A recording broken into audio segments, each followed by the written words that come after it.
سلام، امیدوارم که حالتون خوب باشه. فرشید سهراب هستم، نوازنده و مدرس ساز سنتور. توی این ویدیو قصد داریم قطعه شماره 54 از کتاب شیوه سنتور نوازی استاد پشنگ کامکار به اسم رنگ برای ترک رو با هم دیگه کار می‌کنیم که این قطعه اثر خود استاد پشنگ کامکار هست. قبل از هر چیز ممنون میشم که کانال یوتیوب من رو سابسکرایب کنید، این پست رو لایک بکنید، سوالات و نظراتتون رو کامنت بکنید و این پست رو با دوستاتون به اشتراک بذارید. ممنون که تا آخر ویدیو با من هستید. بریم که این ویدیو خوب داشته باشید.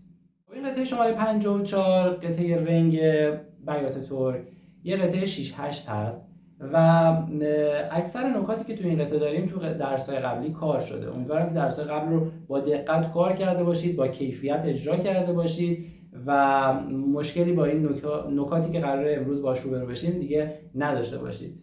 چیزی که اینجا می‌بینم که یکم ممکنه جدید باشه، اون عدد 8 هست که زیر همون میزان اول نوشته شده. این یکم نیاز به توضیح داره. ببینید ما از اول قطعه که شروع میکنیم تا میزان 4 که میزنیم یه دولا خط تکرار داریم، یعنی اینکه به اینجا که میرسیم باید برگردیم از اول این 4 میزان رو دوباره تکرار بکنیم. حالا این تکرار رو که قبلا همیشه داشتیم، اما چیزی که اینجا جدید میشه اینه که زیر میزان اول یه 2 نوشته، یه 2 رومی نوشته و بعدش یه 8 نوشته. این 8 اول داستانش چیه؟ وقتی که زیر یک نوتی 8 گذاشته میشه، مثلا ما یه نوت سی داریم که روی خط سومه و خب ما میدونیم سی که روی خط سومه یعنی سی سیمای سفید و باید اینجا اجرا بشه. حالا اگر همین نوت سی زیرش یه عدد 8 نوشته باشه، معنی این عدد 8 اینه که این نوت به جای این که سر جای خودش اجرا بشه 8 تا نوت پایین‌تر اجرا بشه. 8 تا نوت پایین‌تر اجرا بشه یعنی چی؟ یعنی از نوت سی 8 تا بشماریم بیایم پایین، میشه سی، لا، سل، فا، می، ره، دو، سی. 8 تا بشماریم بیایم پایین باز دوباره به نوت سی میرسیم، با این تفاوت که سی که باید یه اکتاو بمتر یا یک ناحیه بمتر اجرا بشه، یعنی اگر نوت سی رو سیم سفید بود باید بریم رو سیمای زرد. همین حالت رو به سمت بالا هم داریم. اگه 8 بالای نوتمون گذاشته باشه باید 8 نوت بریم بالا، یعنی سی، دو، ره، می، فا، سل، لا، سی. دوباره به سی میرسیم ولی به جای اینکه رو سیمای سفید بزنیم باید رو سیمای پشت خرک بزنیم. این مثال بود. حالا برای هر نوت دیگه ای این حالت ممکنه پیش بیاد. فقط هم 8 داریم، یعنی 7 نمیذاره که 7 نوت پایین‌تر باشه. 8 میذاره و معنیش اینه که برای این من اینطوری براتون توضیح دادم که متوجه بشید چرا عدد 8 گذاشته میشه. چون که وقتی از هر نوت 8 تا پایین‌تر یا 8 تا بالاتر بریم به خود نوت میرسیم. فقط اکتاوش فرق میکنه، محدوده اجراش فرق میکنه. حالا اینجا از این علامت چطور استفاده کرده؟ اومده یه 2 نوشته، یعنی اینکه بار دوم که میخوای این جمله رو تکرار بکنی همه این نوتایی که میخوای بزنی این 4 میزان رو یک اکتاو بمتر اجرا کن. پس تمام این نوتایی که بار اول رو سیمای سفید زدیم توی بار دوم توی تکرار باید بره رو سیمای زرد اجرا بشه. اینو حواستون بهش باشه. میریم شروع میکنیم با همدیگه نوتا رو میخونیم و اجرا میکنیم. اگر نکته خاصی بود با همدیگه بررسی میکنیم. نوتامون هست فا سی فا سی توی 2 میزان اول، خیلی ساده که نوتامون سیاه نقطه دار هستن، هر کدوم 3 شماره بهش میرسه، 1 2 3 برای نوت اول، 4 5 6 برای نوت دوم. پس میشه فا سی فا سی. میشماریم 1 2 3 4 5 6 1 2 3 4 5 6. 2 میزان بعد سی دو سی لا سی لا سل لا، که سی اول به صورت سرمضرابه، اینو تو درس قبل داشتیم. پس میزنیم سی دو سی لا سی لا سل لا. حواستون باشه توی 6 8 ها همیشه قطعه رو به صورت 1 2 3 4 5 6 میشماریم. هر جا نوت دولا چنگ اضافه میشه با او میشماریم که بتونیم نوت دولا چنگ رو اجرا بکنیم. پس الان برای این میزان میشماریم 1 2 3 4 و 5 6. 1 2 3 4 و 5 6 1 2 3 4 5 6. این جمله که این 4 میزان رو تشکیل میده براتون اجرا میکنم که بشنوید چه صدایی قرار ازش در بیاد.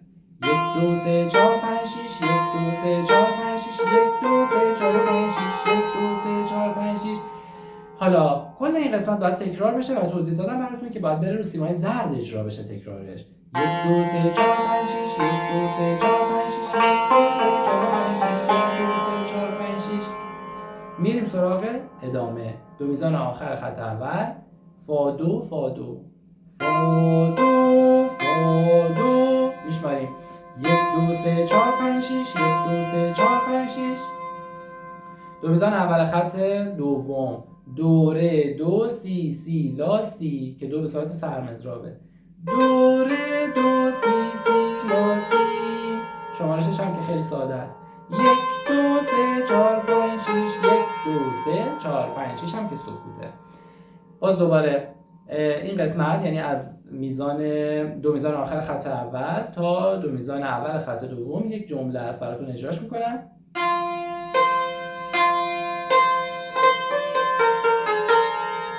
میریم سراغ قسمت بعد.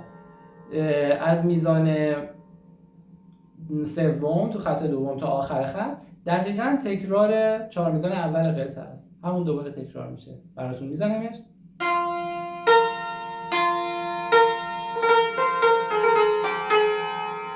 خیلی ساده. میریم سراغ خط سوم، دو میزان اول. فا سرمضراب فا سل لا سی دو دو، پس میشه فا فا سل لا سی دو دو. میشماریمش 1 2 3 4 5 6 1 2 3 4 5 6. یه بار دیگه 1 2 3 4 5 6 1 2 3 4 5 6. دو میزان بعد که جمله رو کامل میکنه میشه سی ره دو سی سی لا سی. سی ره دو سی سی لا سی. شمارشش هم که خیلی ساده 1 2 3 4 5 6 1 2 3 4 5 6. این چهار تا میزان اول خط سوم میشه 1 2 3 4 5 6 1 2 3 4 5 6 1 2 3 4 5 6 1 2 3 4 5 6. دو میزان آخر خط سوم سی ره دو ره سی دو ره ره ره. اون دو تا نوت آخر جفت ره و سیه که راست و چپ هم برامون مشخص کرده. داره میگه دست راست باید بالا باشه، دست چپ باید پایین باشه، یعنی اینجوری. اگر این راست و چپ رو نذاشته بود تو حالت کلی دست راست باید پایین باشه، یعنی اینجوری میزنیم، ولی به خاطر اینکه راست و چپ خودش مشخص کرده دست راست باید بره بالا. پس این دو میزان میشه 1 2 3 4 5 6 1 2 3 4 5 6. خط چهارم دو میزان اول می ره ره دو دو سی دو. می ره ره دو دو سی دو. میشماریم 1 2 3 4 5 6 1 2 3 4 5 6 هم که دونه فا رو سیمای زرد میخوره. پس میزنیم 1 2 3 4 5 6 1 2 3 4 5 6. دو میزان بعد نوتامون هست لا دو سی دو لا سی دو فا. لا دو سی دو لا سی دو فا. میشماریم 1 2 3 4 5 6 1 2 3 4 5 6. و دو میزان آخر خط چهارم سی ره دو سی سی لا سی. سی ره دو سی سی لا سی. میشماریم 1 2 3 4 5 6 1 2 3 4 5 6 هم سکوته. میریم سراغ خط پنجم. خط پنجم یه ذره حالت عوض میشه توی دو میزان اول، باید مواظب ریتممون باشیم. نوتامون هست سی دو ره سی دو ره فا. پس میزنیم سی دو ره سی دو ره فا. شمارشش خیلی مهمه. 1 میرسه به سرمضراب سی، 2 میرسه به نوت دو، 3 4 برای نوت سیاهه، 5 6 برای اون سی دو آخر میشه، یعنی 5 برای سی 6 برای دو. میزان بعدم که دو تا نوت سیاه نقطه داره، پس با شمارش میشه 1 2 3 4 5 6 1 2 3 4 5 6. میزان بعد یه نوت بیاد پایین‌تر، لا سی دو لا سی دو فا. پس میشه لا سی دو لا سی دو فا. میشماریم 1 2 3 4 5 6 1 2 3 4 5 6. دو میزان آخر سی ره دو سی دو سی لا سی. سی ره دو سی دو سی لا سی. میشماریم 1 2 3 4 5 6 1 2 3 4 5 6. آخر این خط یه دولا خط تکرار داریم که باید برگردیم از اول خط پنجم، یعنی از اول همین خط دوباره این جمله رو تکرار بکنیم. بعد که اینو تکرار کردیم که علامت سینو داریم، یعنی باید برگردیم از اول قطعه همون جایی که علامت سینو رو دوباره داریم این قسمت رو کلا دوباره تکرار بکنیم. که حالا من تکرارش رو براتون رعایت نمی‌کنم، دوست داشتید شما میتونید رعایت کنید. خط آخر نوتامون هست فا، سول، لا، سی، دو، ره که ره رو باید رو سیمای سفید بزنیم. پس میشه فا، سول، لا، سی، دو، ره. حواستون باشه ره رو سیمای سفیده. میزان بعد می، فا، سول، لا، سی، دو که میش کرونه. می، فا، سول، لا، سی، دو. دو میزان آخر جفت سی، جفت فا، جفت سی. سی، فا، سی. پس خط آخر میشه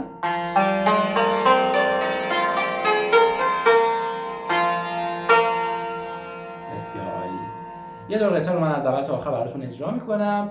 دقت کنید که ما داریم رنگ میزنیم. رنگ یک فرم تو موسیقی ایرانی که قالب مشخص و یک تعریف مشخص داره. رنگ ها قطعات شاد و بی کلامی هستند که معمولا به عنوان آخرین قطعه یک اجرا نواخته میشده و یک رقص مخصوصی براش وجود داشته که متاسفانه از رقص‌های 4 سالی از در دست نیست. و اینکه رنگ بیات ترک هست. بیات ترک یک آواز در موسیقی ایرانیه که زیر مجموعه دستگاه شوره که با جزئیات اینا رو توی دوره بعدی در کتاب دوره ابتدایی و ردیف‌های دیگه که با هم کار می‌کنیم با جزئیات اینا رو بررسی می‌کنیم. فقط در همین حد اگه بخوام بهتون بگم در مایه بیات ترک نوت‌های فا و سی نوت‌های مهم و پراهمیتی هستن که اینو به وضوح میتونیم توی قطعه ببینیم. اولش با فارسی شروع شده، آخرش هم با فارسی تموم میشه. ملودی و گردش ملودی حول نوت سی هست و اینا ویژگی‌های آواز بیات ترک. مترونوم بذاریم و با مترونوم قطعه رو براتون اجرا کنم. مترونوم رو برای قطعه‌های 6 8 تای ترکیبی روی 2 ضربی میذاریم. سرعتش رو مشخص کرده 80. ضرب‌های مترونوم روی 1 و 4 ما میفته، یعنی میشماریم 1 2 3 4 5 6 1 2 3 4 5 6 1 2 3 4 5 6 1 2 3 4 5 6 2 3 4 5 6 1 2 3 4 5 6 1 2 3 4 5 6 1 2 3 4 5 6.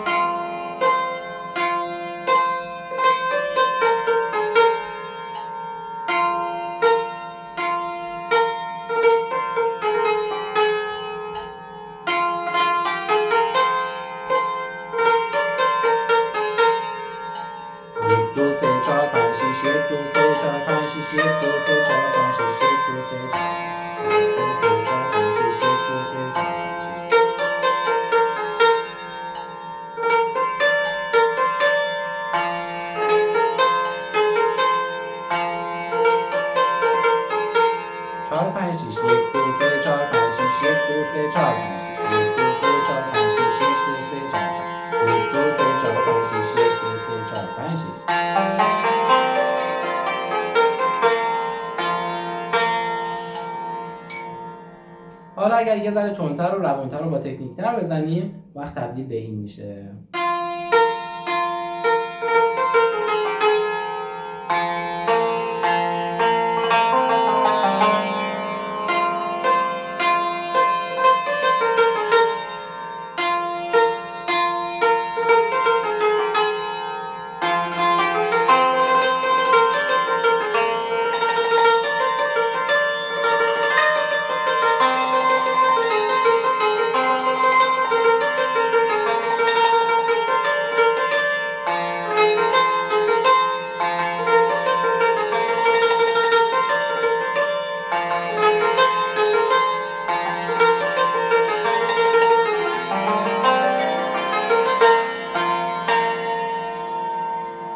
امیدوارم که این ویدیو مورد توجهتون قرار گرفته باشه. ممنون میشم که کانال یوتیوب من رو سابسکرایب کنید، این پست رو لایک کنید، سوالات و نظراتتون رو کامنت کنید و این پست رو با دوستاتون به اشتراک بذارید. ممنون از شما.